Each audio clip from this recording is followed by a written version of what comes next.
Okay, welcome. Good evening. We, during those Thursday classes, usually focus on the Torah portion. And today our Torah portion brings a beautiful conversation. I think a very important conversation for us today.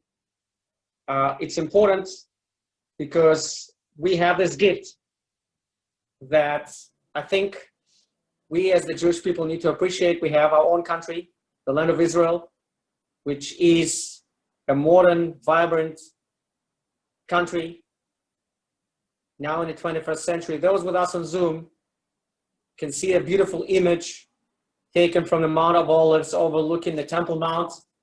And you see the Western Jerusalem, you see the golden cupola of what Muslims call Haram al-Sharif, the noble sanctuary, standing at the place where we had the Holy Temple in Jerusalem. So, you know what, every single time I come to Israel, you know, I am an Israeli passport and I consider myself, in many ways, I consider myself Israeli. Even though now I have an American passport, I also have an Australian passport, and I was born in Russia. You know, it's a story of so many Jews, right? We are international travelers. Many of us are holders of a few passports. Many of our families are coming from different places, and it's a typical Jewish story, right? But I do have a very special connection with the land of Israel, and I tell you the truth, every single time I step at Ben Gurion Airport, that's something. I've been traveling a lot. I've been to many countries, but it's something very special, a certain feeling of excitement, not an excitement of a tourist, not an excitement of a person who comes to a new destination, which is very familiar to me. I love traveling. I enjoy traveling. I think traveling is something that is one of my greatest hobbies. And that's possibly the reason why one of my jobs is being a tour guide, because I really love and enjoy traveling. But that's something different. You know, that's something different. And I think many Jews, and I've been traveling to Israel often with educational trips. Some of those who joined were part of Rage, know about it, that we've been, on many occasions, we've been in these groups, touring Israel, touring the country. And many people share this feeling with me. That's something that I think Jews around the world have, certain feeling that they cannot really describe, I cannot put into words. Israel is different. Israel is not just another country. Israel is a country with a story. Israel is a country with a dream. Israel is a country with what we call chazon. And of course, there are many different ways to understand what this dream is, what this chazon is. Chazon is a Hebrew word for dream or vision.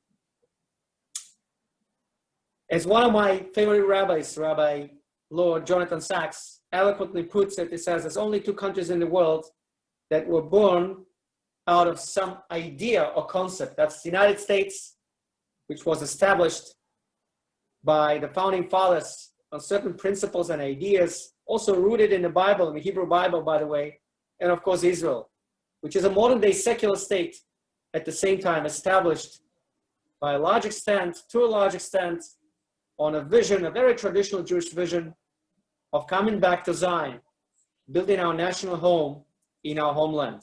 So how are we getting to this conversation right now? Well, of course, I'm holding the Torah here with me, right? And we're reading from the Torah portion. We're reading from Parshat Masai. We're reading about the journeys of the Jews in the desert. The journey is coming to the end. We coming across many different geographical locations in the desert that are part of their journey.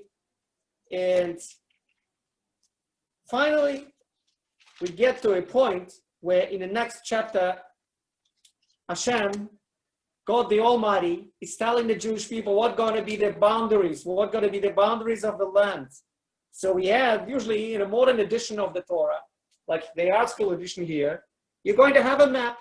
You're going to have a map, like here you can see a map, right, of what are the borders of Israel according to the Bible, the biblical borders. So this, of course, is very interesting. I would suggest that if you're a philosopher or anybody who studied philosophy, you would know that universal God, which has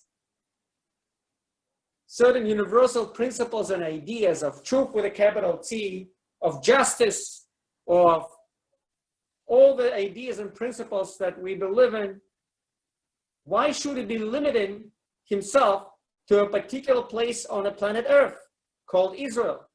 Why should he care so much about a particular piece of land called Israel?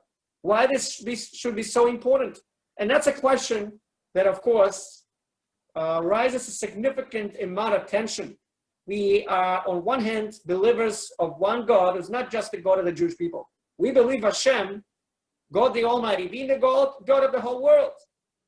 So if that's the case, if God is universalist, why is he a particularist? Why is he so much interested in us being the chosen people? Why is he so much interested in this little piece of land called Israel? And why Torah is so much focused on that? And why over here in this modern rendition of the Torah text, we're going to have this map? Why is it even belonging here? What's so important? Can't you serve God in America or anywhere, in Russia, in Argentina, anywhere around the world? It shouldn't make any difference. Why Israel is so important? Of course, there are many different answers to this question. And of course, I'm not going to give you all of them. But hopefully, we will try to take a look at the significance of Israel from traditional Jewish perspective with some modern understanding of what actually Israel stands for. So,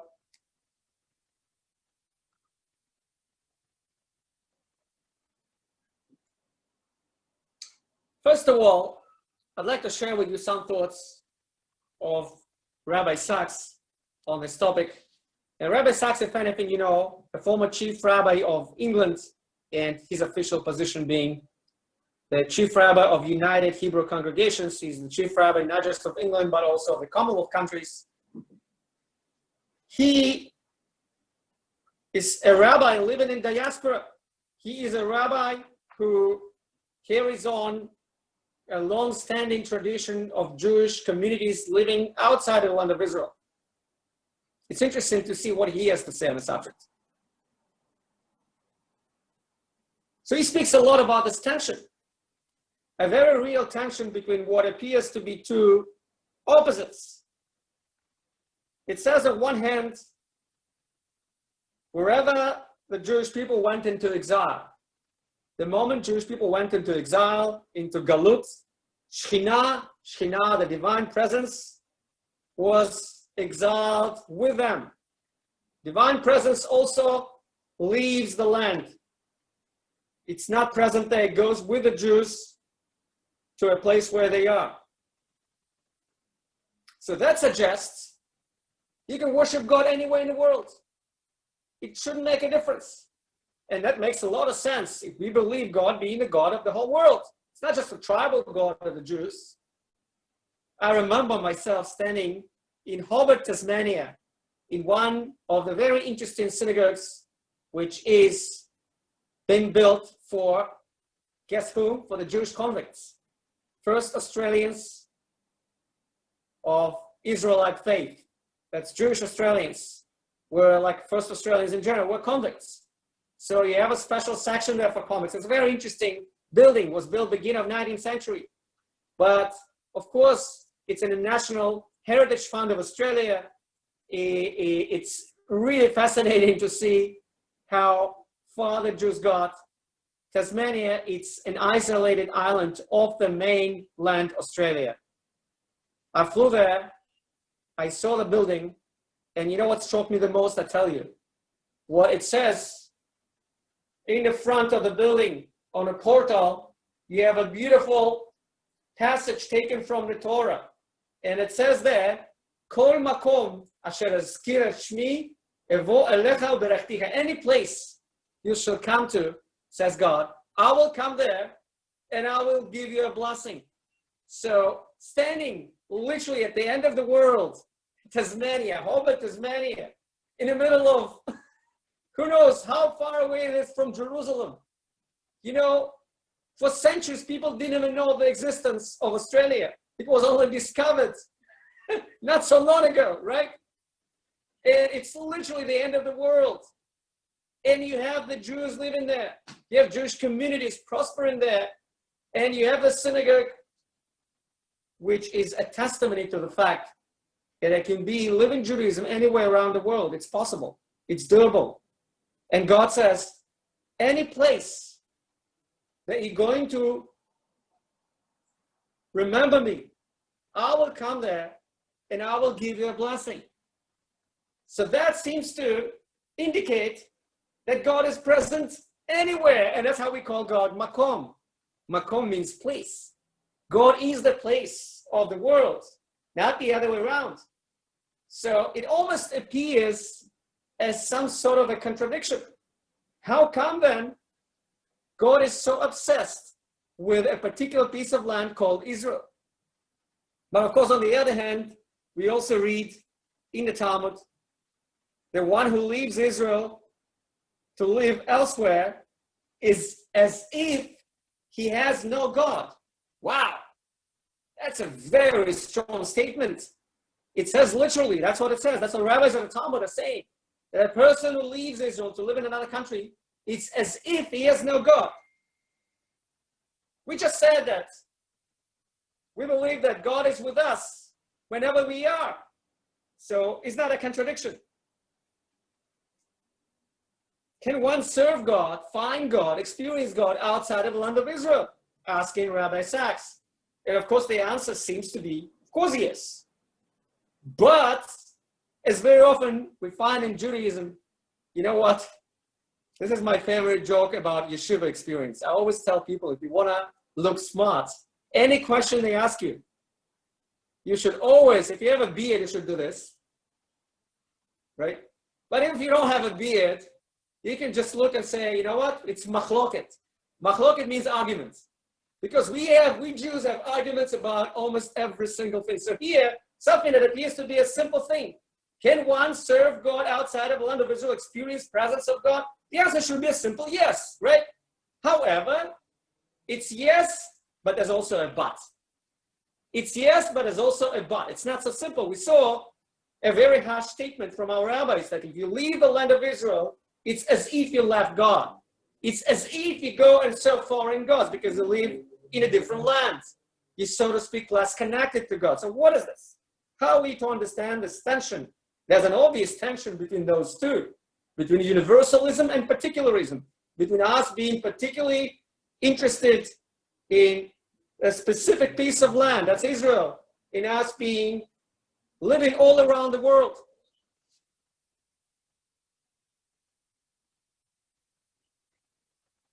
And arguably, that's what Rabbi Sachs is saying. The answer is yes and no. The answer to the question, can a Jew be a good Jew? Can you live as a Jew outside of the land of Israel? The answer is yes and no.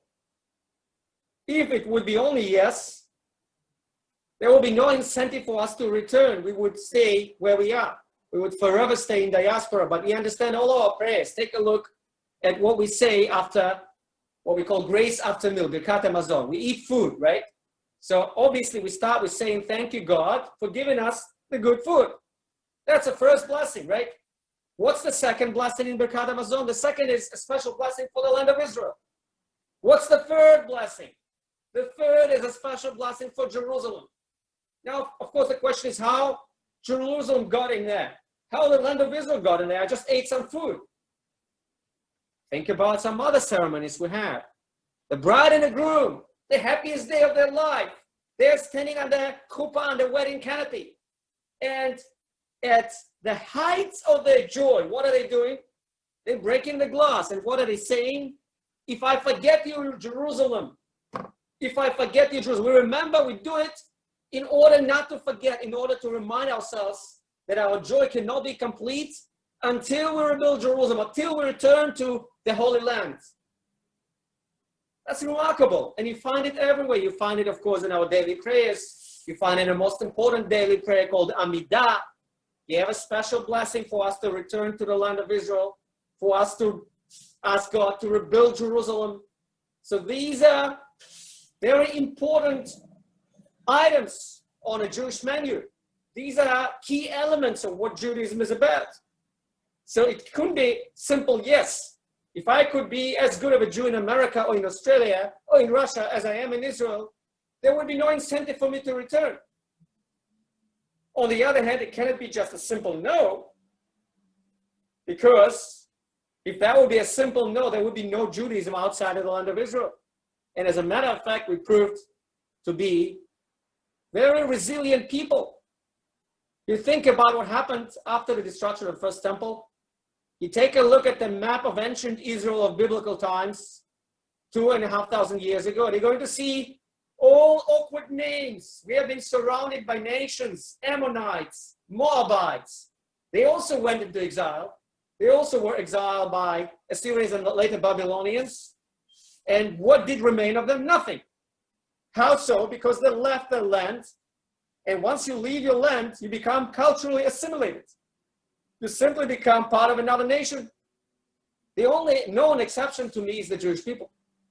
We came back from Assyrian, Babylonian exile. We came back from the exile to establish the second temple.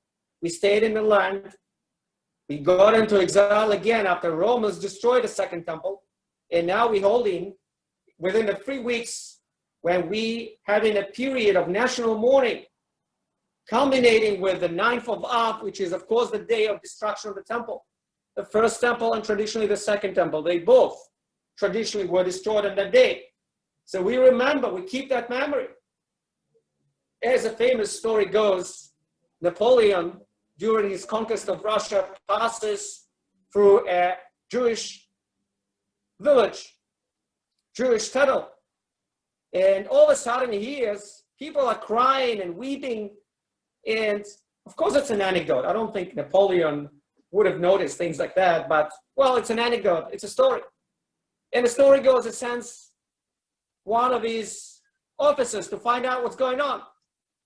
Why these Jews are weeping and crying? What's going on? And he tells them, well, they're weeping and crying because of the destruction of the temple. So Napoleon is all puzzled. They never heard about the temple in any recent Jewish history. Says, sends him back to find out when this happened. And of course, the officer needs to go and ask the Jews. And he comes back and says, well, that happened almost 2,000 years ago. And then Napoleon famously says, a nation that remembers its past has a great and glorious future. So we remember our past. We keep that memory alive in our calendar. We fast on the 9th of Av. Today, many of us don't understand why we need to fast. And I tell you the truth, when we have a modern state of Israel, when we have Israel in the process of being rebuilt, I always open this up to a conversation. How we need to fast today, how we need to commemorate the destruction of the temple when we do have Israel being in a process of being rebuilt. It's another yes and no type of situation, right? Where we have an interesting conversation about, are we going to have that conversation on Tisha B'Av soon? So it's one of those, what I call machloket, when you have the people in the black standing by the wall, weeping and crying in Jerusalem on the 9th of Av, and you have people in the white, and they're both religious. Mind you, they're both religious. People in the white singing and dancing. The fact that Jerusalem has been rebuilt. Who is right? I don't have a simple answer to you. I don't know. I think like that famous rabbi, I got to say they are both right. They both have a point. Some are focused on the past. Others are focused on the future. We need both. To have a glorious future, we need to remember the past. But we also need to be focused on the future, not just exclusively on the past. Otherwise, we're going to get stuck in the past. So both are important. However, my friends, here we have this unique tension between us recognizing the fact that God is accessible to us anyway in the diaspora, from Minsk to Melbourne, literally all around the world. You can reach out to God. You can come to what we call Mikdash Mu'at. We call our synagogues Mikdash Mu'at, a small sanctuary, a little sanctuary. You come to that little sanctuary called shul, synagogue. In some circles, they use the word temple. You go there and you find the presence of God. As a matter of fact, you can find it in your home. You can open a siddur and say a prayer at home. As a matter of fact, we know, taking a look at our forefathers, Abraham, Isaac, and Jacob, Abraham was seeking connection. Abraham Avinu was seeking connection with Hashem. He had to go all the way up to the mountain, Mount Moriah. Yitzhak didn't have to go that far. He went out in the fields. And that's where he found God. What about Jacob? Jacob saw him apparently in a dream, but we understand he calls the place, the meeting place with God, he calls his house. And that's what rabbis are saying. You find him at home, like Jacob. You don't need to go anywhere. But now, if that's true, what's this obsession with Israel? What's this obsession and interest in us necessarily establishing that very strong link and connection to the land of our forefathers, and not just remembering it as a place where we used to live, but constantly keeping the focus on us returning there and making it part of our daily routine, so that we eat bread, we remind ourselves of Israel, we remind ourselves of Jerusalem. When we say a prayer, daily prayer, we do the same thing. Even when we get married, we break the glass to remind ourselves we cannot have a full joy until Jerusalem has been rebuilt and Israel is going to be a place, a dwelling place where God will be manifested to the whole world. So what's the answer to this question? Is it us being the people of the world and our God being the God of the world, or us being people necessarily of a particular tribe belonging to a particular place called Israel? It's not a simple question.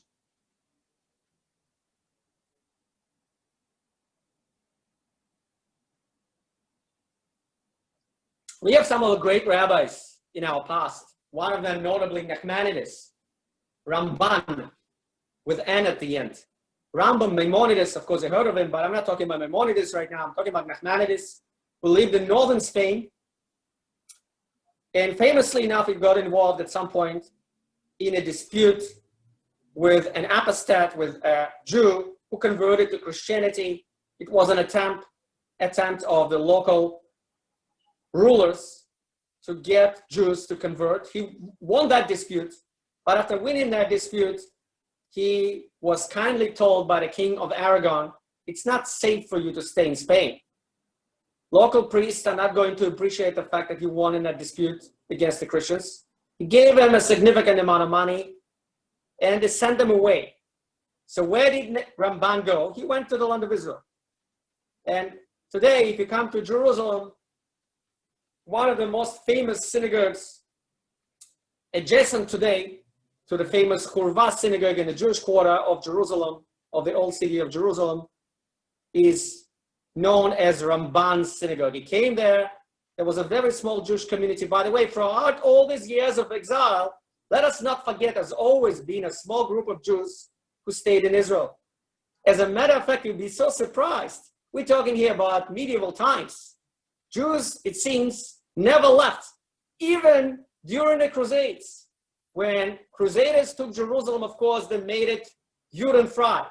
They didn't allow Jews officially to stay in Jerusalem, but we have a Jewish traveler, Binyamin of Tudela, another Spanish Jew coming from the city of Tudela, who comes to visit Jerusalem during the days of the Crusades. And you know what he says? He could find a small Jewish community right next to the royal palace of Crusader King. They couldn't make it without a Jewish know-how. They needed some Jews. And apparently, even though officially the Jews were expelled, some of them stayed. So we never left entirely. We always, some of us stayed. And as a matter of fact, some of us who traveled in Israel would know of a very small place mentioned many a time in a traditional Jewish literature, but known today as a Druze village. Druze being a minority in Israel, you know, it's not a Jewish village anymore, but it's a place called Ki'in. And a place is associated with some very famous Jewish sites, including the famous cave of Rabbi Shimon Bar Yochai, allegedly the author of the most important Kabbalistic book, Zohar, and the famous cave where he was sitting and meditating with the sun is located right there. It's a place with an ancient synagogue. It's a famous place. also for another reason over there. I don't know if this lady is still alive, but I remember when I was taking groups to Israel, we used to talk to that lady. There's one Jewish lady that lives in that village, which today is a Druze village. And she's one of very few Jews in that village, if possibly not the only Jew in that village, who never, listen to this, never, her family never left the land of Israel. So we do have, on record, some families who never left throughout the generations, never were in exile.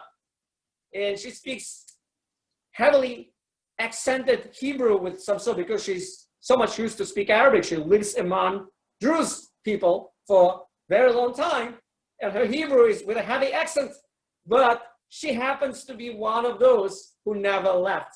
So this connection is something very strong and very real.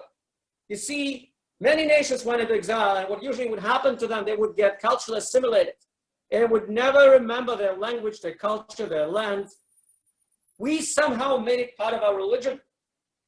This connection that we have to Israel is something absolutely unique. What's the mystery there? What's in it? We had to discover. So Nachmanides was one of the great champions of our connection with the land of Israel. He considers it possibly one of the most important mitzvot, one of the most important commandments to be fulfilled by a person, to actually come and dwell and live permanently in the land of Israel. Now, I'm going to bring you a short commentary from his work on the Torah.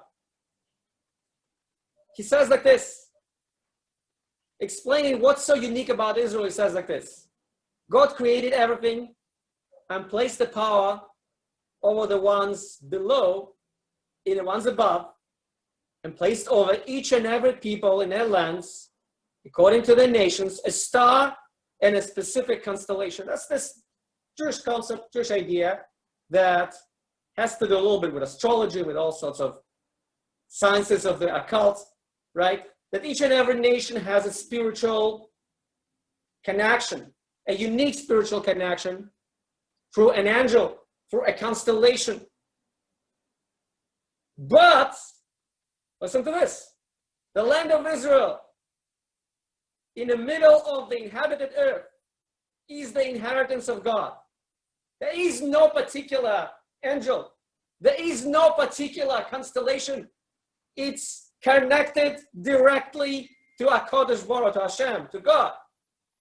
He has set us apart from all the nations over whom he has appointed princes in other celestial powers by giving us the land of Israel, so that he, blessed be he, will be our God, and we will be dedicated to his name. So God wants to establish this little piece of land. It's a small country. Israel is such a small country. They look at the world map.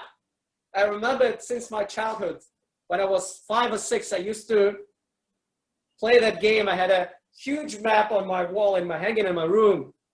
And I used to like geography. I love geography since my early childhood. And I used to look at different countries and names of their capitals. And some countries would be so small that it couldn't fit in the name. So it would have little numbers. And at the bottom part of the map, you would have, well, this number is this country, and this number is this country. So Israel, I can't remember what number it was, but it certainly was a number. It would not, the name Israel would not fit on any map. It's too small. The country is too small. We know that. It's a small country. But it's so important for us. And the reason why it's important religiously is, according to Ramban, because it allows us to experience connection with God on a level, we can call it unprecedented level. A direct connection with God, not just individually, but as a nation, on a national scale, is only possible there. That's what Nachmanides, that's what Ramban is saying. So this place is set apart for us to be able to establish that level of connection.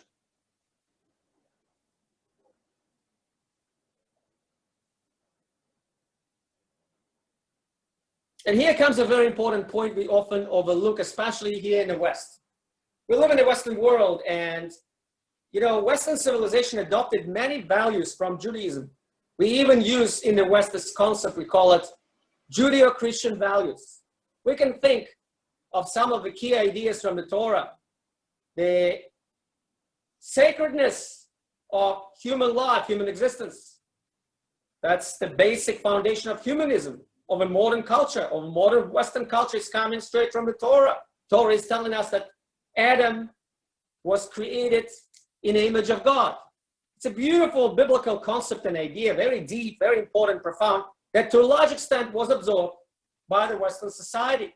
Today we understand that human life is very, very important. We cherish human life. We can think of equality of people before the law. Some people made comparisons between the Torah and an ancient system of law known as Hammurabi Code, which was actually predating the Torah by roughly 400 years. You do find some textual similarities, but as a striking difference. In the Hammurabi Code, you don't get punished the same way for the same crime. It all depends on your social status, where you belong in a hierarchy of Babylonian society. If a slave commits a theft, or a nobleman does it, they're not going to be punished according to Hammurabi Code the same way. Torah establishes a new norm, equality before the law. It was never done before the Torah. And that becomes a foundational norm of any Western society today. So things like that, we call them Judeo-Christian values, we call them biblical values. They all come from the Torah. And to a large extent, modern Western society adopted them. But there's one area that a modern Western society is absolutely oblivious to, and it's not being part of what we practice and what we understand as people of the West. All of these beautiful ideas that have to do with your individual status, with your individual freedoms and obligations, with what you have to do as an individual. However, what about society? Torah, and that's what Judaism is remarkably distinct, is not there just to teach us how to live our lives as individuals. It's not just, the ideal of Torah is not to create a tzaddik, to create a righteous person. So there should be one righteous person. If that would be the case, maybe we should have followed Buddhism. We should have gone up into Tibetan monasteries and meditate there and forget about the world. Because maybe having so many challenges in the world is not helpful for us. We're in a constant struggle with the world. It's very difficult to be engaged in society in the world, right? It would be much easier to do what the monks are doing. So both Christians and Buddhists have a good point. If you focused on an individual salvation, what Christians call salvation, or if you focused on your perfection as an individual, it would make more sense to disengage from the world and go into some monastery, meditate and study there and perfect yourself there without being insulated, without being exposed to all the dangers and all the conflicts of the world around us. But that's not what Judaism is telling us. And why Judaism is not telling us this, if it actually makes a lot of sense to other religions? My friends, I think the answer to this question is because Judaism really wants to establish a society here on planet Earth, a society based on Torah values, based on justice, based on equality, based on peace, shalom, based on all these things, based on truth, emet. It's not enough just to create a tzaddik, a righteous person. A righteous person, no matter how righteous he is, he can make a difference in the world. Yes, he can. But he's not going to build a society. He can influence people around him, but it's not enough. So we need to build a society that's going to promote growth, that's going to bring a lot of vitamin G into the world, that's going to change this planet Earth and make it a different place. And that's the vision of Hashem. Now, where are you going to be able to create such a society? God's initial plan, if you take a look at the beginning of the Torah, was to work with the whole humanity. And that's the story of Adam. We see he, in some way, failed his mission. And we have a continuous way, basically going down from generation to generation until Noah. And Noah is there to save himself and his family from the flood, but the rest of the world disappears. And that story, of course, is telling me that something is not going right. Something is not going right. Possibly the humanity is not ready. Possibly the way to make a difference for the whole world is by changing it, but changing it little by little. You know, in chemistry, they talk about catalyst. Catalyst is something you put that makes a reaction, a chemical reaction, go much faster. So God introduces the catalyst. He sees in the seed of Abraham such catalyst. He sees that Abraham and his descendants will be capable of making the world a better place, as opposed to Noah, who watched the world going down the drain and did not complain. He was a righteous man, yes, he was, for himself. He did not save the world. He didn't have the impulse. He didn't have that desire to argue with God and say, how could he destroy such a beautiful world? Don't do it, God, please. He didn't do that. And that means he's not a first Jew. Who is a first Jew? The guy who's going to argue with God. The guy who's going to have a lot of chutzpah and argue with God and say, Sodomites, I'm sure they're terrible people, but I'm sure there's going to be some righteous people among the city. You cannot have the whole city of totally bad people. Impossible. That's not what you taught me, God. You know better. You shouldn't destroy the righteous with the wicked. And what's the name of this person? Abraham Ivri, the first Hebrew, the first Jew. We call him Abraham Ivri. Torah tells us the whole world was on the other side, worshiping idols, not particularly interested in anything that has to do with the bigger picture of the world. People were minding their business. And all of a sudden a Jew appears. A Jew never minds his business. He wants to make a world a better place. Abraham Ivri, a Hebrew, he's coming there. He's the first to make that difference. And then others would follow. We're going to have, in generations to come, many great Jewish leaders who are going to make a difference. And so throughout history, we become that nation of catalysts. We become that nation of pioneers. We become that nation that's there to make the world a better place. But we cannot accomplish it as individuals. We need to have a place where this project can actually be done. And you need to have a society that can actually follow that project. Where can we do it around the world? Can we do it in America? Australia? Well, technically we can get involved. We can get, involved in local elections, all sorts of things. We can even get elected and make a difference in any country around the world. But honestly, America, Australia, Russia, any other country around the world is not a country that's going to be built on Judaism. For a very simple reason, we are a minority. We are guests. We're not the hosts. We're having a host nation in each and every country of those. And so in that sense, Torah is not imperialistic. Torah is not telling us, go ahead, conquer the world with a sword or with a cross like the Christians used to do, missionarize, create the whole world of Jews. No, we're not interested in that. We're interested in educating the world in a softer way, in a nicer way. Through our education, Christianity emerged as one of the projects very, very close to Judaism. It's true. However, our part of mission remains very important. We need to build our own national home. And as we do that, we need to establish that national home, ideally, based on what the Torah is telling us, not just as individuals, but as a society. And that, my friends, is a huge project. We are in the middle of this beautiful miracle called Israel. Israel today is an independent state. It's been established by people who not necessarily believed in God, it seems. Many of these people were secular Zionists, but they had a vision, they had a dream. And as the first chief rabbi of then British Mandate Palestine, Rabbi Cook said, he said, maybe externally, outwardly, these people did not believe in God, but they had such a love for the land, they had such dedication, such connection with the land of Israel, that they had throughout the generations, that they were the ones chosen for this beautiful project to build the land. So they were doing something very, very important. So the physical place is there.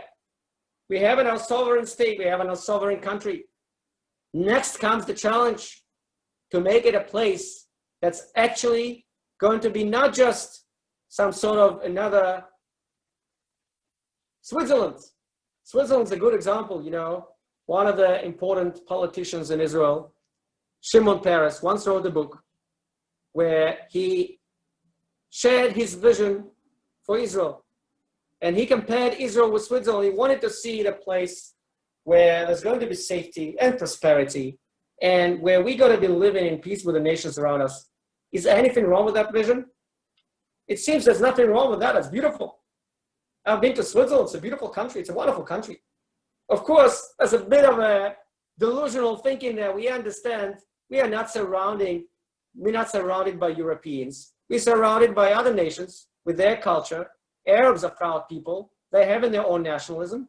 They have their own understanding. And it's not going to be just like this, giving everybody equal economical opportunity and creating Switzerland in the Middle East. It's not going to happen like that for many reasons.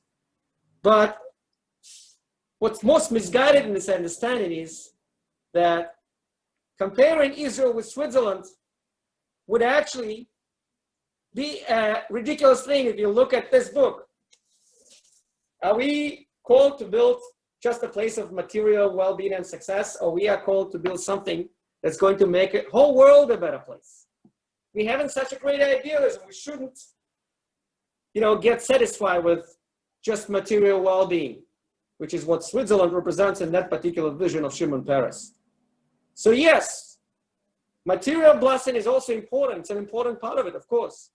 But at the end of the day, we aspire to come true to the prophecies that are written in the Tanakh. From Zion, the word of God shall come. Ki mitzion tetzeh Torah, udvar Hashem Yerushalayim, and from Jerusalem. And that's not going to be done through coercion. That's not going to be done through some sort of a missionary activity. We never get that. We don't practice those things. It's going to be done when the world is going to be ready to listen to these things. And we, the Jewish people, got to be ready to come to the next stage of our evolution, to come to a place where we understand ourselves as spiritual beings, as people who are interested in establishing very, very strong connection with God as a society. And then, hopefully, many current distinctions between what we call religious and what we call secular would also become less significant. Because as Rav Kook points out, these religious people did their part of the job, but as secular people, those Zionists who were building the land, also did a very important part of the job. And it's important to recognize the presence of God in all this. So Israel, in that sense, is a dream coming true, but it's a project in the making. It's something that is certainly just becoming.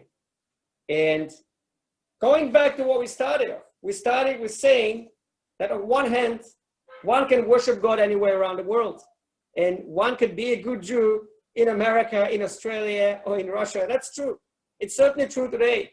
We have all these beautiful opportunities of study online, of connecting virtually between different communities. Once in a while I run a program where discussing the history of Jerusalem with somebody who discovered me, literally, randomly discovered me on one of my lectures I was giving. And apparently he's a professor of history from Moscow State University. And I just mentioned his book that I have at home for years about Jerusalem. And I've shown the book to the public. And lo and behold, 2 days later, he's contacting me on Messenger. And I didn't know who the person is. He's the author of the book. It says, "Thank you for mentioning me and my book." And he suggests, let's have a dialogue about a modern history of Jerusalem. And we have in those series now. I'm sitting here in New York. He's sitting in Moscow. Most of our listeners, those who listen to us, are in Israel. And I'm thinking about it. It's unbelievable. Such a small world, isn't it?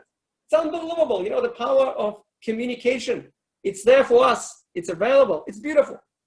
And yet, my friends, nothing can substitute that feeling of physically coming to the land of Israel, setting your feet on the ground in Ben Gurion Airport, seeing what's happening there, seeing this miracle coming true, becoming a reality, something that is in the making. And Israel, of course, is a place, as it's meant to be if it's established by the Jews. It's a place of many, many disagreements and arguments between the left and the right, between the religious and secular.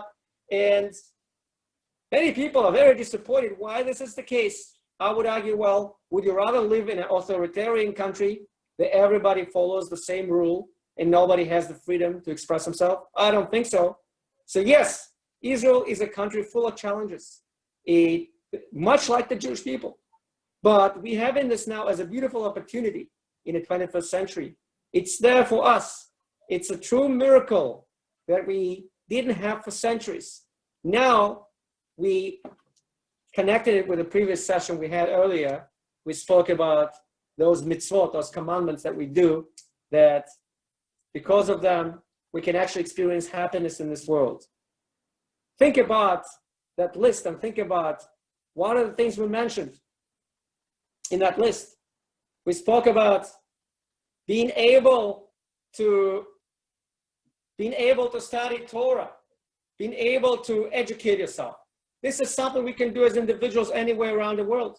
We can do it here in America. We can do it in Australia. We can do it anywhere around the world. However, in Israel, the Torah is not just a theory. It's meant to be practiced on a social level. It's meant to be practiced and become the structure and fabric of society. And this would be very challenging because this would require a contemporary understanding of the Torah. Such understanding that will be accepted upon all segments of society. So this is a huge project for the future, as you can see. A huge, huge project for the future. And at the very end, I want to wish Israel prosperity, not just physical prosperity, also spiritual prosperity. I'd like to share with you, those with us on Zoom, a few pictures, and those who are watching on Facebook, thank you for watching, and let Israel be strong, Am Yisrael Chai, and have a wonderful evening here in New York. But here on Zoom, I'd like to continue with a few pictures here for you. Let me just finish this on Facebook. Okay, I believe I just did.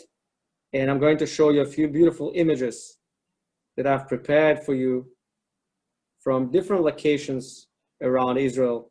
So it's our little virtual tour. We start again with this famous image of Jerusalem taken from the Mount of Olives. This, I'm sure you know, is Haifa, where we have Baha'i gardens. Baha'i being one of the modern religions that it's actually, they call it religion for the wealthy, for the rich people.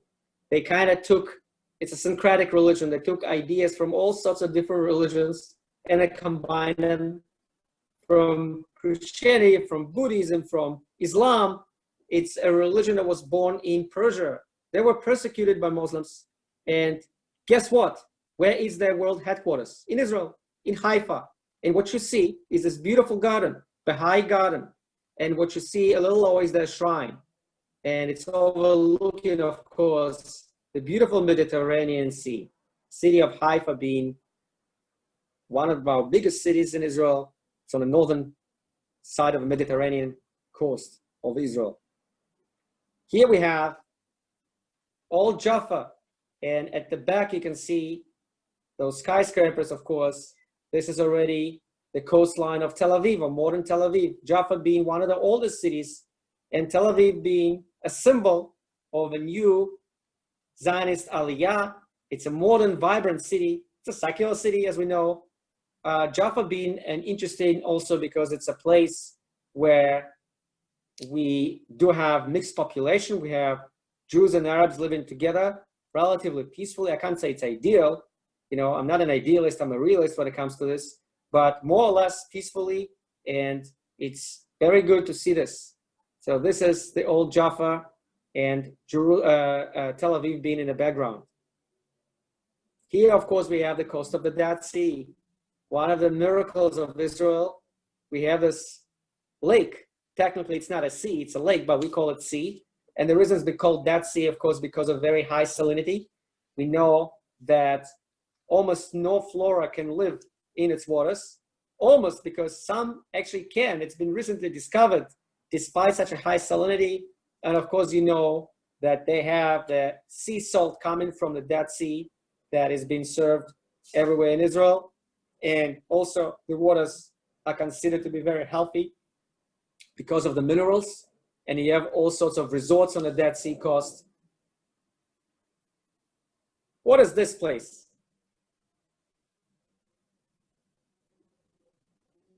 Less known, but a beautiful place down south. It's a national park called Timna.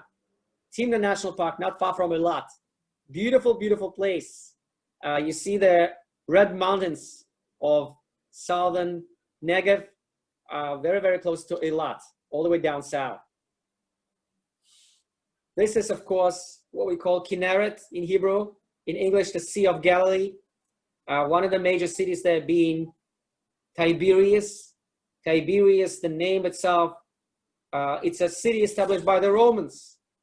That's the name, Tiberias in English. It's the name of one of the Roman emperors. During his lifetime, the city was established. In Hebrew, it's called Tveria, so it's not so obvious. Actually, it was initially a city of non-Jews. Later on, Rabbi started living there. You do see the Golan Heights on the other side, at the back, right? We're looking from the Galilee, from the Galilean side of the Sea of Galilee, and on the other side at the back, there's already Golan Heights area that was liberated from Syrians. We had, as you know, 6-day war conflict, and in 1973, very bloody conflict known as Yom Kippur War, where there was very heavy fighting here in Golan Heights, but it's in our hands. Another famous place, actually very popular tourist destination, second to Jerusalem only. That's, of course, Masada down south.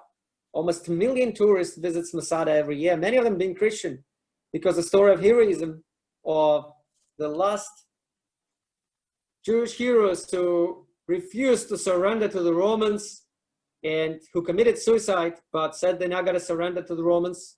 It's a famous story, tragic story of what happened here. But this is being discovered by a famous archaeologist, Yigael Yadin, and it's a huge, huge place. It's very hot there in summer, as you know, but it's beautiful, and it's telling beautiful story of first Herodian presence there. There's a Herodian palace, and then what happened during the rebellion against the Romans. Another place associated with the Roman presence in Israel, this is the city of Beit She'an, which is originally was known by its Greek name Scythopolis. Scythopolis. And today it's called Beit She'an. It's a rather small city, but it has a beautiful amphitheater, a beautiful Roman ruins, and a beautiful national park. And it's very close to the border with Jordan. Many people, many Israelis who cross to Jordan, they usually cross right next to Beit She'an. Akko, situated in the northern part of Israel, further north from Haifa. We saw Haifa, now we're looking at Akko. Akko is another important seaport known to crusaders as Acre, which during the Crusaders, Second Crusader rule in Israel, was when they could not establish themselves in Jerusalem. They had this city as their capital. So it has a significant Crusader citadel. It has a beautiful fish market. It has some interesting archaeological objects. It also has something that has to do with Baha'i. We already mentioned Baha'i gardens in Haifa. It's less known, but you also have them in Akko. And it's a city of mixed population again. Many Arabs live in Akko as well. And in our historical documents from the time of the Talmud, it's being considered to be the northern border of Israel during the Talmudic times, it seems. So with that, we finished our little tour of the land of Israel, such a beautiful and wonderful country, which is home to every single Jew on this planet Earth, and which is amazing, amazing place, amazing destination. We wish it well. And of course, as we say, Am Yisrael Chai. Thank you very much for watching.